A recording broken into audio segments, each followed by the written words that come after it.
Hello, welcome to the final week. So, all that is left after this week is your final. Make sure that I have your annotated bibliography.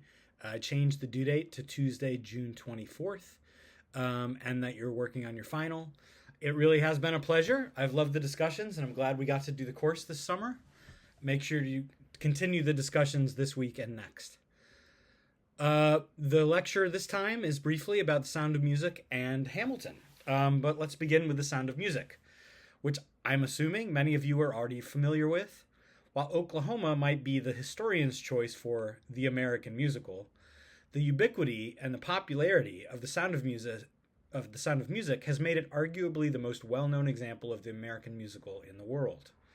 As Rodgers and Hammerstein's last collaboration before Hammerstein's death, it also serves as a kind of bookend of a period of the book musical in the form that Hammerstein began with Showboat and was perfected in the 40s and 50s.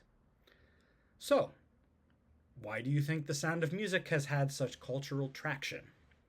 Part of it is clearly that the bad guys are definitely bad guys. Nazis are about as bad as they get. But the picture of a society struggling to avoid the power and militarism of the Nazis was also a strong message in the 1960s in the midst of the Cold War. The ideological dislike of a movement doesn't necessarily help much if that movement has power and a strong army. So it serves, at the time, as a metaphor for the Cold War, but also as a more universal rejection of evil, even when, or especially when, it encroaches on the ideal of family. And here we can even look back to some of the tropes of melodrama that we started the semester talking about.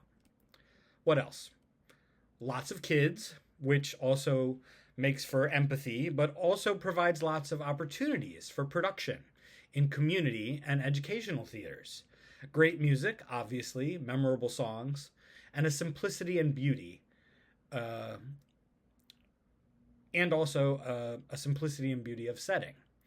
Not too many difficult dancing or singing sequences, which, if you think about it, makes certain pieces like West Side Story harder to do well for many of those amateur groups. I played the captain in middle school. I will not sing Edelweiss here.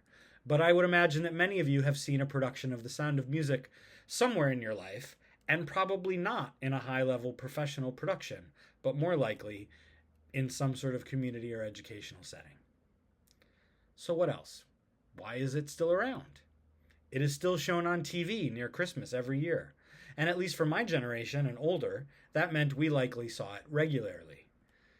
And what is American about it? Is it wish fulfillment about our role in World War II? How would that work? Hamilton. Last but not least.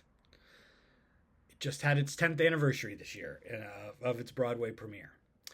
So make sure you watch the Hamilton TED Talk, which discusses some of its innovations and is available on the Canvas site just below this lecture. Think about the way that Hamilton infuses different cultures into a historical context, how it mixes musical styles, and how it aggressively casts against some historical ideas of race. Also, what might it tell us about gender? And might it not be so radical in those terms? Does it pass the Bechdel test? You should look that up if you don't know what it is. What does Hamilton tell us about America? How does it change our ideas about what it is to be American?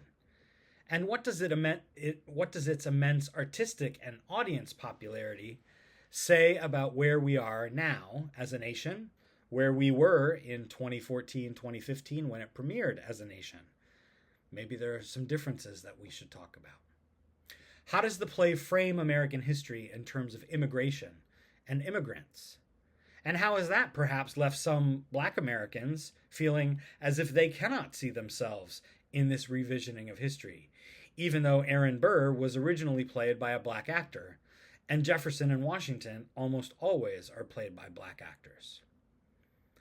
In our highly polarized and racialized political landscape, with ongoing fights about racial injustice, Black Lives Matter, and now right-wing refusals to recognize systemic racism in recent attempts to eliminate diversity discussions, critical race theory, etc., from school curricula and from other venues, How does Hamilton speak to the various politics that we are seeing and reading about and experiencing every day?